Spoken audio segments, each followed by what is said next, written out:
you, Brocoloy. Good morning and blessed Sunday, everyone. I am Meldy Crisostomo Santos. Kilala po ako dito sa church as May Santos. Tubong Cavite po. Pasalamat muna po ako sa ating Diyos Ama for this wonderful opportunity to share His work and His words at sa ating mga church leaders. First time ko po ito in my 23 years as disciple of Christ. I was given few minutes, baka mag-extend lang po ng content. Please bear with me po. You may find my story spiritually intense or overwhelming. Tapos na po ito, overcome na. Kwento na lang na pwedeng kapulutan ng aral at inspiration. Ang focus po ng story ko is about being a dreamer or visionary. Ngayon pa lang po mag-start ng time ko. Ang focus po na yun nga, being a dreamer or visionary. To begin, when I am about 5 to 6 years old, my father used to tell me, gusto ko maging teacher ka. Sa murang edad, yun ang na-instill ng tatay ko sa puso isip ko. Kaya pag may time makipaglaro, teacher-teacheran ang role ko. This was my father's dream, our first dream. I really had a nice and happy childhood. Masayang family kami. Loving parents, masunurin anak. May pagka-independent. Siguro dahil malaki po yung family namin. 5 kami magkakapatid. 4 na lalaki. Ako lang po ang nag-iisang babae. Pang-4 po ako. Well provided kami ni tatay. Kahit grade 2 lang inabot niya. Maaga kasi silang nauli na. Nagsikap talagang tatay. May rounds kami sa private school hanggang makatapos. And then come high school, nagkaroon po ako ng matinding desire to live in Las Piñas. Nangarap ako. I decided to study college here kung kahit may ilang offer sa Manila noon. Kung bakit Las Piñas, mamaya po malalaman natin. During this time in college date, naghahanap na rin ako ng church. Gusto ko maging part ng choir. Gawa na nai-invite na din po akong pumunta sa mga wedding at ilang celebrations. Pati part din po ako ng college choir, sumasali kami sa mga inter-school competitions. Kaya lang, dito ko na din po na-experience ang first heartbreak. Nagpakasal sa ibang boyfriend ko. Nag-try ako ng ibang relationships but failed. Ito na pala ang simula ng rebellion ko kay God. Napasama ako sa mga barkada, natuto akong mag-party-party, uminom ng alak, at maligarilyo, but never drugs. Ang dating mabait at masunuring bata nag-iba. Muntik na akong hindi makagraduate, na-late po yung thesis ko. Mabuti na lang maniwala pa rin sa akin ng school until I graduated at nakapasa sa board exam bilang isang ganap na teacher, Bachelor of Secondary Education, cum laude, by God's grace. Katuparan nito ng pangarap ng tatay ko para sa akin. Tumira na ako sa Las Piñas para mag-work sa ilang schools. I was able to get in Southville International School. Walang bakanting teacher, pero bilang executive assistant to the owner. Napaka-prestigious ng work ko na yun. Pero dahil pariwara ang buhay ko, napabayaan ko po yun. Nagpatuloy ang bisyo ko hanggang isang araw, bigla na lang akong nahihimatay, may malalaking pasa at malimit na nosebleed. I was diagnosed with severe anemia. That time, parang naisip ko, wala na nga siguro kwentang mamuhay pa, baka ito na nga tadala ko. Dito ko naman biglang na-meet si Freddy, ang aking ever-loving husband ngayon. Siya ang nagdadala sa akin sa hospital, bumibili ng mga gamot ko. Ito pala ang matagal nang pinagdadasal ng nanay ko. Malimit ko siyang nakikita sa bintana noon, tuwing umaga, umiiyak habang nagdadasal. Hiniling daw niya sa Diyos na ako ay makapag-asawa ng mapagmahal at may takot sa Diyos. Dahil ako nga daw ang nag-iisang babae. Ayaw niya makita ako'y sasaktan ng asawang sugaron, lasenggo o drug addict. Gusto niya mapagmahal at may takot sa Diyos. Ito naman ang pangarap ng nanay ko para sa akin. Nag-click ang friendship namin ni Freddy at di nagtagal nagsama ko kami. Ganun muna yung setup, gawa ng pareho kaming dala sa relasyon. Mga youth, huwag pong tularan. Hindi magandang example ang paniwala namin ni Tito Freddy. To have a child is one of my dreams as well. Hindi po ako marunong mag-pray noon, pero nasabi ko na magkaanak lang ako, pregnant kay Zachary, nag-iba ang panlasa ko sa sigarilyo. Parang naglasang insekto. One day, hindi ko na hinanap ang mga vices ko, pati yung sakit ko na severe anemia ay tuluyang nawala. Divine intervention, no? Excited ako sa bagong chapter ng buhay ko. Pinagpaalam na ako ni Freddy sa parents ko at nananagutan daw ang pinagbubuntis ko. Umayon ng parents ko. Kaya lang po si Freddy, 8 years na siyang disciple noon, naka-out siya sa church. Hindi po kasi tama ang pagsasama namin. Sobrang hirap pala yun for Freddy. Mas pinili niya kami noon kaysa kay God. More than a year din. Humarap sa mga consequences. Kaya nung naayos naman ang lahat, nag-propose din siya sa agad sa akin. February 8, 2002, first birthday ni Zachary. Sabay we got married. Ito po ang katuparan ng pangarap ng nanay ko para sa akin. That time, seeking na pala ako kay God, for restoration study si Freddy at ako naman nag-aral ng Bible. First topic pa lang, discipleship, nakaroon ako. Bali, wala pala yung pagiging kumlode kung wala namang alam sa Bible. Took me 4 months. Ang challenge sa akin is to ask forgiveness from my parents dahil na napabayaan ko sarili ko. Lungod ako nun sa nanay ko, pinatawad naman ako. I decided to follow Jesus and got baptized June 16, 2002. Next month po yun. Sabay na restore si Freddy. Dito po na po ang conviction na naipasa ni Freddy sa akin. Huwag na mag-absent sa church. Huwag maglalayo sa church. Huwag manghihina. Kapag struggle, serve God 10 times. Serve God no matter what. Dahil naranasan niya mawala kay God at lubhang napakahina. After the restoration, nakabalik siya sa church. This time, kasama na kami ni Zachary. The name Zachary means God has remembered. This is Freddy's dream, his dream for us. Pinalaan siya ni God ang buhay namin. Tuloy lang sa work, si Freddy bilang manager sa isang pharmaceutical company. At ako naman po ay na-invite dito mismo sa lugar na ito. Bilang real estate agent, dyan po sa condo sa tapat. Inuukay pa lang po yan noon. Magandang offer, kaya di mo na ako nagturo.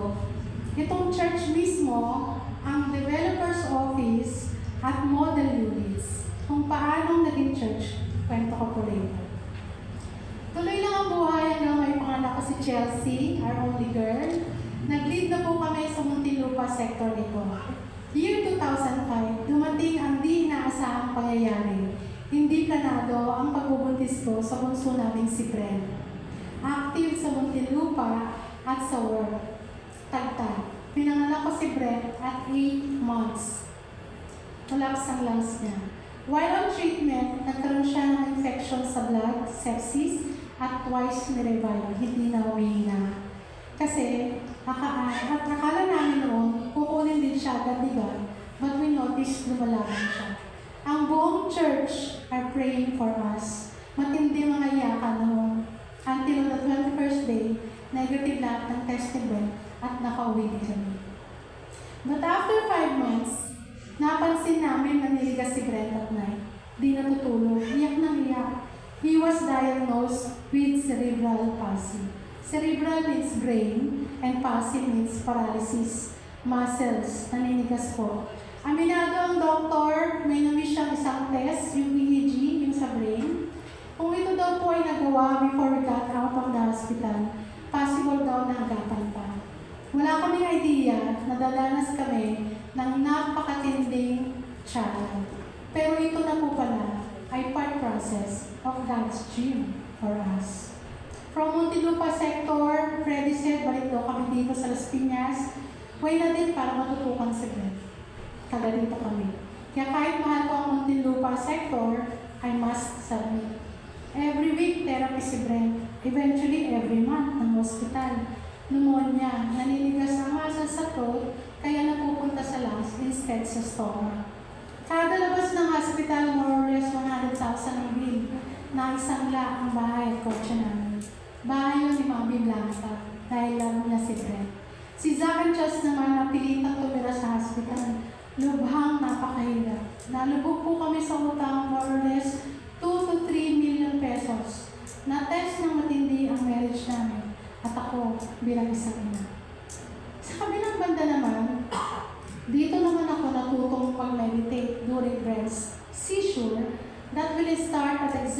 12 midnight until 5 a.m. every single day for 2.5 years. It has become my battle, my quiet battle. I learned to hear God's voice, His love, His encouragement, His protection, and everything in between. Unti-unti, mas nakikilala ko siya at napafamiliarize ako sa boses at guidance niya. Training pa lang. Kahit may pagsubok, masaya po kami, nagdadasal, kumakanta ng praise songs, at ito po ay napansin ng mga magulang ko. Bakit daw masaya kami? Napakabigat ng sitwasyon namin. We told them to study the Bible. At nag-study nga sila. They got baptized January 2008. Masaya man spiritually, physically bumibigay din sa araw, sa pagod at puyat. Inalis ko na si Brent sa bed. Sabi ko kay God, kunin na niya, pagod na ako, suko ako. Iba na paningin ko, nakakita na ako ng itim na ahas na umaligid sa kwarto namin. At may ilang black shadows na bumubulong sa akin. Sabi nila, tapusin ko na daw ang buhay ko. Yan daw ba ang napapala ng pagsaserve? Sabi ko, tanda nila ako, buhay ang aking Diyos Ama, kailan may di siya nagpapalit. Totoo po ang scripture sa James 4 verse 7. Resist the devil and he will flee from you. Not because I'm strong, but God is there. Yun lang, nag-resign po yung helper namin. Natatakot daw siya, nagsasalita na ako mag-isa. Ganun po talaga ang spiritual warfare. There are forces of good and evil around us, invisible, but very real. Next day, pagod na si Brent, naawa din ako sa anak ko. Di niya yung gusto. Pinagsisihan ko po yun. And I decided alagaan ko na siya. I gave up my word. I accepted God's plans in my life. I surrendered. Maraming miracles kasi hindi na ako kami umaabsent at palagi namin dala si Brent sa church. Dahil dito, sa mga conferences, nakilala siya ng mga disciples around the world. We have been receiving a lot of prayers and encouragement, and it lightened the burden. Nagkaroon siya sponsors from US, Hong Kong, at di ko malilimutan, sina Bro Praveen at Sis Angel sa Dubai Church. Nagpa-fundraising sila doon. My friends silang may foundation, and Brent became one of their recipients. Nagkataon, the first fund they sent, nasa hospital ulit si Brent. And he is getting worse. Pneumonia, blood transfusion, and other complications. Bilang magulang, ito yung hindi natin ipagdarasal na mangyari sa mga anak natin. At di natin gugustuhin, makita silang nahihirapan, di po ba? Yet, December 9, 2008, Brent passed away at 3 years old. Di po abot ng isip ko ang mga nangyayari. Para akong mababaliw. I was pushed to the edge. No human mind can conceive. Kung kailan tinanggap ko na, minahal ko na ng sobra, umasa may sponsors na, tsaka pa kinuha sa akin. And I expressed to God, para mo kaming tinaktak, na wala ang lahat sa amin. Sabi ko, Lord, kung ito pong plan ninyo, Lord, ito pong plan ninyo, ay lubhang napakasakit. Hindi po namin naunawaan. But if it takes all these things to awaken us and be with you in heaven, so be it. Help us lang po to see. Ang maglibing ng anak ay iba, hindi maipapaliwanag in words. Sagad, human capacity, luha at bigat, kakaiba. Encouragement na maligat. After exactly 1 month, nabaptize po si Budek, ang bunso kong kapatid. After 9 months, nasundan ito ng pangalawa kong kuya, si Kuya Jerry. Few years, baptism naman ng pangatlo kong kuya, si Kuya James, kasabay si Iya. Then si Cecil, ang asawa ni Budek, si Mama Ching, at mga pamangkin. Pero nung time na to, hindi ko to nakikita. Naghahanap ako ng kasagutan. Bakit niya kinuha si Brent? Hindi ako natutunan. And finally, after a few years, God answered. I encountered 1 Corinthians 15 verse 42 to 49. Sabi doon, if there's a physical body, there's also a spiritual body. Sabi ni God, anak, puro ka reklamo. Meron akong treasure in you na hindi mo nakikita. Dahil mga nawala ang hinahanap mo. Hindi ko po yun maintindihan ng una. Sabi lang niya, sipatin mong maigi at paalala ko na hindi ba sinama ka ng buong pamilya mo. I was stand in silence. Unti-unti ko pong naunawa. Luhod, iyak, dipa. I realized it was God all along. God is reaching out pala to my soul, our souls. Tama nga, mahalaga ng spiritual body ang ating mga kaluluwa. Pangako niya, kung pagbubutihin daw, grand reunion naman balang araw. He assured me that bread, walang sala, kasama na siya. Kasama buong pamilya. Napakasaya din po ba? This is God's dream for me and my family. Hindi lang po sa paraan na gusto ko. And this dream will also given to each one of you. Para sa lahat. Because of His amazing love for us. For ICOC Las Piñas. I felt so relieved and assured. Natapos po ang chapter na yun. Few months, hindi pa man nakakailan, may bagong instruction. I-offer daw po ang place na ito sa church. Panibagong misyon at pakikibaka. Kaya lang po, mas napili po ang Philam House mo. Naiiyak na nalulungkot, umupo po ako dyan sa haganan sa kwarto. Hinayang ako at kausap ko ng may-ari, si Mr. Gancho. Sa isip ko, ano na kaya ang susunod? Malinaw ang bulong. Kunin daw namin gawing Bible study hall, real estate office at bahay. Nagre-resist po ako due financial obligations pa namin kay Brent. Tsaka saan naman kami kukuha ng pambayad? Then my phone rang, the client ko, hindi na daw niya kukunin yung workout namin 2-bedroom unit. Ang kukunin na lang daw niya ay 4 bedrooms na. Pinapunta niya ako sa main office at magbabayad daw siya doon. Usually pag ganyan, process pa commission, mga 1 to 2 weeks, prepare pa yung checks namin. Pero sa tuwa ng manager, iniwalay po niya yung bayad dahil cash payment, yung bayad sa unit at komisyon namin. Na-witness ko pa ang paghati ng dagat nung panahon ni Moses. It was a sign for me na ito rin na lang ang usap namin sa owner. Inayos namin ang lugar. Nang magawa po kasi ang condo in 2005, inabando na nila ang lugar na ito. Kaya po, ganyan ang itsura, mukhang dilapidated. Nataasan na po kami mag-lead dito ng teens ministry. Ito po yung first batch natin. Sila Philip, sila Shini, sila Cristel, Ken, Masaw, Ian. Pero di na po kami natutulog, need kumita para matugunan ang renta nito. Until time came, the instruction again. I-offer daw ulit sa church itong place. Madami pong meetings and discussions. Sa stress, marami akong nasasabi, and some are telling me I'm causing the division. For me, time is running out. Stress na po kami sa monthly payments, at merong gustong Koreano at Pilipino na kubuhan nito. Ang offer nila ay 50,000 na. Nagtataka lang daw sila sa aming binigay at 20,000 per month. We know it's the Lord. Yet, I resisted. Ayaw ko na pong i-offer. Either nakakasakit ako o ako ang nasasaktan. Parang pilit ng place. Sabi lang ni God, pag-aralan ko daw ng salita. Yung madidinig ako. And I know what it means. I have to show humility and apologize. Nagre-resist po talaga ako.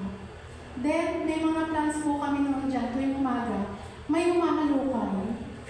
Not knowing, connected pa ito when Chelsea asked me to read the story of Jonah to her. Alam po ito ni Kuya Jace. Ang alam ko lang po sa Book of Jonah, nung kinain siya ng malaking isda at niluwa, meron po palang Jonah 3 and 4. Kung ano yung heart ni Jonah, ayaw niyang sundin si God, nag-aalboroto siya. Ganon din po yung heart ko. But the last scripture in Jonah 4 struck me.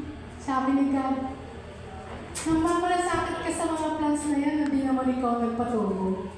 How much more ang malasakit ko para sa mga taga-Las Piñas.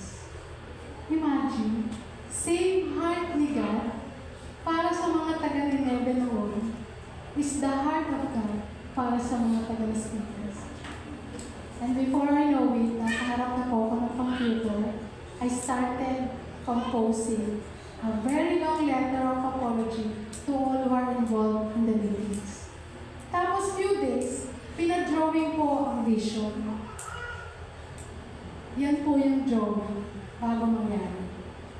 Ilang araw, bagyong Basyang came, kala namin masisira itong structure, pero napapansin namin kasi may kisame ito noon. May butas, napapansin namin may bakal. Ba't kaya may bakal? Gayong temporary lang naman itong office. Next morning, wala ng bagyo, I went out, sinira at dilipad ng hangin mga tarpaulins namin. Lumabas ako, and I look up, sabi ko, this is it, magiging church na siya. Ariel Lazado called and said, May, magpapahinga ka na. Decided na sila ko dyan. Then, bigla na tayo pinalis sa Pinan at walang choice kundi lumipat dito. MMCC Las Piñas pa tayo noon. MMCC Las Piñas building was inaugurated December 12, 2010. Lahat po sa drawing ay nangyari po eventually. At alam na po natin ngayon kung bakit may bakal na ganyan. The rest is history. Mahal na mahal po tayo. After which, natapos na rin po yan, we went back to Mami's house, nagtulog at nagpahinga talaga ako doon. Itinuloy ko po ang research hanggang saan I bumped to the YouTube clip of US Teens Ministry. Nakwento na namin ito sa inyo. But for the sake of the new ones and visitors, ito po yung youth lead camp ng worship service. Mga youth po ang gagawa from opening songs to preaching and closing. Na-inspire po kami ni Freddy. This was the start of First Young Messengers Day, YMG 2012. Simultaneously, this was also the year our tatay passed away. Madami pong Bible studies. We prayed for a place na lilipatan na malapit lang dito sa church para matutukan namin ang youth ministry. 2013, di namin expected. God pointed us dyan sa condo up to this day. Dyan po kami nakatira. Miracle din po. April 2015, I had a near-death experience. Alam niyo po ito. Typhoid fever. Matindi ang virus na nakuha ko noon. Kalat sa buong katawan. 7 complications, including enlargement of the heart at nagkatubig na ako sa baga. Naghingalo po ako noon. Sabi ng doktor, di daw tumatala mga antibiotics, need makahanap ng pinakamatindi na, but rare daw po yun. Si Freddy naman, reading the scriptures, laban daw ako, hindi sila handa. Si Sis Bebet naman, sabi niya, laban daw ako. Di pa nababaptize mga anak namin. Na-process po yun sa isip ko, kahit yung sabi ko, Lord, laban ako. Nakakita si Freddy ng isang antibiotic, sabi ng doktor, sana gumana. Pero kung hindi, ipagdasal na daw ako. That one antibiotic was meant for me. Milagro. Isang saksak, I got well. But took me 2 weeks to recover. Ang turo ni God to take care of my physical body as well. Madami pa daw gagawin. And sure enough, that same year, December 2015, I witnessed Zachary's baptism. And after 2 years, na-baptize naman po si Chelsea. Sabay nga ng anak ni Bebe, si Nana, and other friends. 16 disciples na kami in the family. Napakabuti ng Diyos. Buhay pa! Okay pa po ba kayo? Konti na lang. In 2016, we faced home foreclosure. Iba din po ito. Na-demanda na kami for non-payment of loan in 7 years. Nagkaroon kami ng gap sa isang sister. Kapatid niya ang nagpahiram ng pera sa amin. Maraming hot seats noon and we faced court hearings. Harap lang ng harap sa bawat sitwasyon. Panay ang apologize namin sa delay of payment. Sobrang nauunawagan po namin ang debtors at matagal din ang binigay nilang palugi. Pero si God, di ko maunawaan. Ang tagal niya sumagot ng pambayad. Ang pinanghawakan lang namin noon ay ang pangako niya in Jeremiah 29, plans to give us hope and a future. Pinapirma na po kami ng mga documents ready for transfer na ang bahay ni Mami sa Deltors. Hinanda na rin namin ang aming sarili. But I woke up one morning, God whispered, ipaglaban. Tuloy-tuloy pakikipaglaban na. We asked the debtors 4 days extension at makiusap sa contractor ni Freddy ng help since may bago silang project. Nasa construction company na si Freddy dito. Pumayag ang debtors, thank God, sa 4 days extension. In one condition, kami magbayad sa lawyer nila.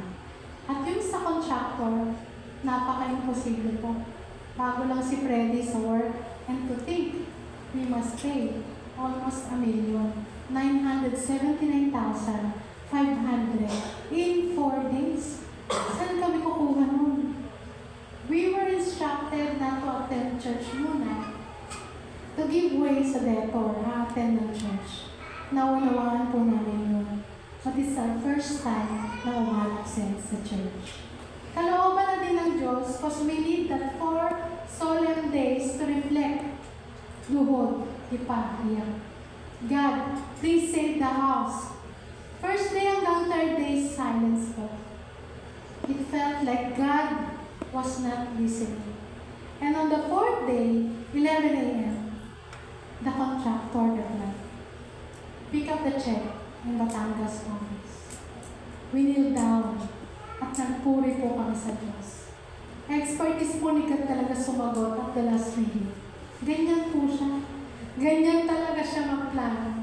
Pero once sumagot, talaga namang nakakaroon. In short, we paid in full, nahirapan man kami. Tumanaw po kami ng utang na loob sa debtors. Gawa na na-extend naman ang buhay ni Brent that time.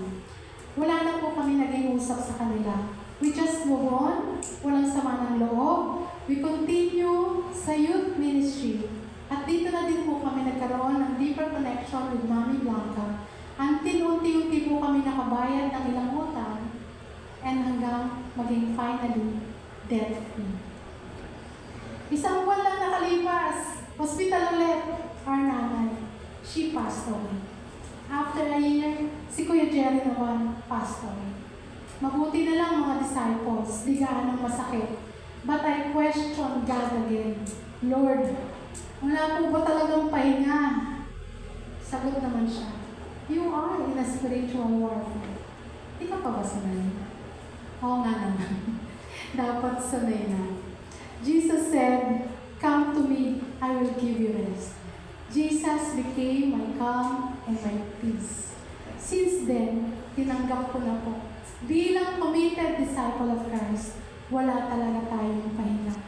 Enough of my sentiments at mag-focus sa mission. We diverted Brent's life to youth ministry. Apaw ang love ni God sa hearts namin. And as mentioned before, hirap po kami mag-train dahil wala naman silang malalim na faith.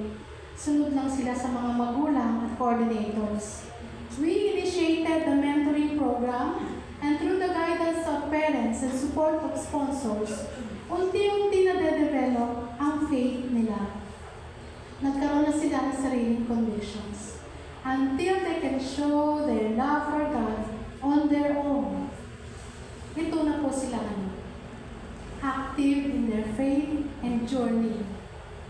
At lahat po ay lahat sila nagsaserve. Ang saya-saya din po. It's the Lord. 2020 was the birth year of our high-end realty company, the ALAX company, ALAX Realty. Seryoso at namumuna na kami, but we never expected the coming of pandemic. Iba din ito. Marami pong nangyari dito, pero tsaka ko na lang po ikukwento. Kulang na po tayo sa time. Lapit na po. 2024 is a huge miracle. Ang pinaka-imposible sa lahat na ma-reach out. Si Mami Blanca, 88 years old. Pinag-pray at pinaglaban din. On July 7, she got baptized. And she is the 17th disciple in the family.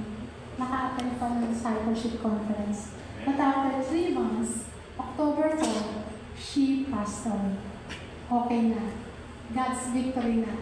Pahinga na si Mama. 2025, Yung sister na meron kaming gap, Julo, kasama namin sa leadership nito lang January. In our dinner, she brought up, gusto niyang mag-apologize. Hindi daw niya alam para namin sila napatawag, para daw siyang hindi disciple that time. And yet, inalagaan pa namin ang lahat nila sa youth ministry. Andun mga asawa namin. At na-witness yun nila Kuya James and Iya. I told her, of course, we forgive. Nakalimutan ko na nga kasi 9 years na nakalipas. At nakita naman namin kako ang pagkilos ng Diyos sa akin. I think it's about time for a final closure. Mabuti na lang din kami nag-give up sa isa't isa. At di din nag-give up si God sa amin. And we witness that beautiful closure, God's gift of understanding, forgiveness, and healing. Appreciate ko po this sister. Siya po si Sis Ano. At yung kapatid niya, si Ate Annabel. Naging disciple din si Ate Annabel eventually. Hello. Again, thank you po. Lastly, ito na po. And God answered all my questions. It's like 23 years of missing pieces of the puzzle na unti-unting nabuo. During rock bottom, akala ko, God is punishing us. Hindi pala. Gusto niya lang talaga tayo makausap. May message pala talaga siya for all. Ginamit lang niya mga situations, but this is one of the major purpose. To share the good news of His love. These topics are my truth now. Jesus is the truth, the core of my beliefs. I'm committed to share all these topics as it became my deep personal convictions during my encounters with God. Yung iba po dyan, alam niyo na, yung number 2 and number 3. The Lord's will, I'm praying for His perfect timing to maximize me so that I can share this to everyone. This has become my hope each day, and I'm at peace now. Ito na po si May Santos, by God's loving grace and mercy, living the dream, 24 years na sa real estate as licensed broker, 23 years na next month as disciple of Christ, teacher, pero nagtuturo ng Bible. Quiet na din, kasama pa ang mga pamilya kumakanta. May asawa at mga anak na mapagmahal at may takot sa Diyos. Kung anong pinagdasal ng parents ko, yun din ang pinag-pray ko sa mga anak ko. At ngayon po, alam niyo na kung bakit Las Piñas. Kung paano na-develop ang love namin for God and to all of you here in ICOC Las Piñas, yun ay dahil na-witness po namin ang sobra-sobrang pagmamahal ni God para sa ating lahat. This is God's dream for me, my family, and for all of us. In closing, encouragement lang po. Habang buhay, madami pa din tayong challenges at lume-level up pa, di ba? Nangangarap pa din tayo. Kayo, alam ko, madami din kayong pakikipaglaban. Naghihintay tayo matagal. Kaya pala matagal, ang plano po ng Diyos ay hindi pang sarili lang natin, kundi pang karamihan, pang malakihan, at pang kalatan. Ganun po siya kalawak. And He is not finished with us yet. Stay strong, mga kapatid. Keep going. Giving up is not an option. Encouragement scripture naman po, Ephesians 3 verse 20. This verse proclaims God's ability to do more than we can hope or imagine, and that this power is already working within us. Kaya mga kapatid, patuloy po tayo pangarap. Dream until we transform and witness God's divine work of art in us.